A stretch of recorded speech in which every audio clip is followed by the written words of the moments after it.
सबैजनालाई जय मसी अनि परमेश्वरलाई धन्यवाद। तपाईहरु सोच्नुभयो होला गुरुबा रेडी हुनु भनेर डान्स गर्न आएको भनेर सोच्नु होला होइन। म चाहिँ धन्यवादी हुनको लागि आएको छु, धन्यवाद दिनको लागि। र आजको यो second youth conference Nepali Bible संगतिको परमेश्वरको अनुग्रहमा सबै कुरा असल भएको छ र हामीले असल वचनबाट धेरै कुराहरू सिक्न पाएका छौँ परमेश्वरको दासहरूबाट। अनि सुरुदेखि अन्तिमसम्म परमेश्वर हाम्रो साथमा रहनुभयो अनि धेरैलाई छुट्टी नमिले पनि धेरैजनालाई छुट्टी मिलाइदिनु भयो परमेश्वरले। यसरी उपस्थित भएर हामीले परमेश्वरलाई आराधना गर्न पायौँ, उहाँको वचनबाट सुन्न पायौँ। हामी सबै आशिषित छौँ। यदि आशिषित छौँ भने हामी यो सबै कुराको श्रेय हाम्रो एकमात्र परमेश्वरलाई दिनेछौँ। ताली बजाएर धन्यवाद दिनेछौँ।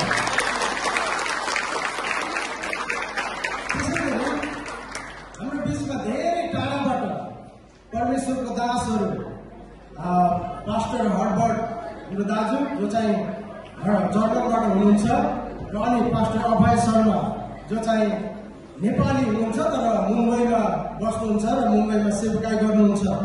उहाँहरूले हामीलाई धेरै प्रेम गरेको कारणले हाम्रो निम्तोलाई स्वीकारेर अनि धेरै टाढाबाट धेरै समयहरू खर्च गरेर हाम्रो बिचमा आउनु भएको छ, आउनु भइदियो र हामीलाई धेरै कुराहरू सिक्ने मौकाहरू दिनुभयो। हामी उहाँहरूप्रति पनि धन्यवादी छौँ। ताली बजाएर हामी उहाँहरूलाई धन्यवाद दिन्छौँ। त्यसै गरी यो युथ कन्फरेन्स सफल पार्नको लागि हाम्रो जवानहरू जसले धेरै मिहिनेत गर्नुभएको छ, युथ लिडर्सहरू जसले धेरै प्रार्थना साथसाथै धेरै कामहरू गर्नुभएको छ, उहाँहरूलाई पनि हामी परमेश्वरको आशिष र उहाँहरूलाई धन्यवाद टक्राउनेछौँ। हामी एज अ पास्टर अनि अगुवाको रूपमा चाहिँ उहाँहरूप्रति धन्यवादी छौँ र हामी उहाँहरूलाई पनि धन्यवाद दिनेछौँ ताली बजाएर। अनि यसै गरी यो युथ कन्फरेन्स सफल पार्नको लागि यो चर्च सेन्टर जसले हामीलाई असल भवनहरू जुटाइदिनु भएको छ, हामी उहाँहरूप्रति पनि धन्यवादी हुनेछौँ र ताली बजाएर उहाँहरूलाई धन्यवाद दिनेछौँ। अनि हाम्रो बिचमा चर्च सेन्टरबाट जसरी दुईजना दाजुभाइहरू हुनुहुन्छ जो चाहिँ ब्रदर रोयल र जेसन, जसले हामीलाई चाहिँ यो म्युजिक इन्स्ट्रुमेन्टहरूदेखि लिएर सबै कुराहरू गर्नको लागि चाहिँ सहायता गर्नुभएको छ। हामी उहाँहरूलाई ताली बजाएर धन्यवाद दिन्छौँ।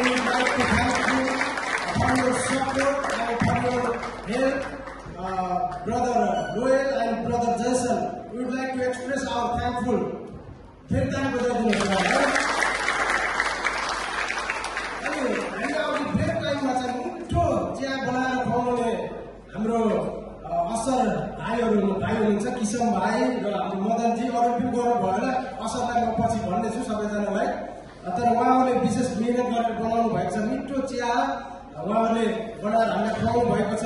साथसाथै केक, घरमै केक बनाएर हामीलाई खुवाउनु हाम्रो पास्टर नरबहादुर र उहाँको श्रीमती बहिनी सम्झनालाई पनि र चिया र केकको लागि हामी उहाँहरूलाई पनि धन्यवाद ताली बजाएर धन्यवाद दिन्छौँ।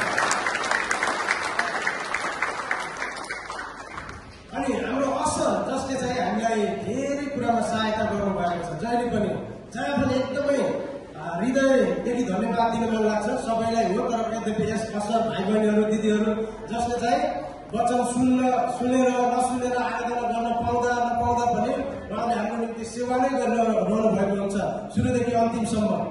अनि हामी चाहिँ हृदयदेखि नै उहाँहरूलाई पनि असल लिडर हाम्रो मदन प्रधान लगायत अरू असल हाम्रो जति पनि दाजुभाइ दिदीबहिनीहरू हुनुहुन्छ उहाँहरूलाई पनि हामी हृदयदेखि नै धन्यवाद टक्राउँदछौँ।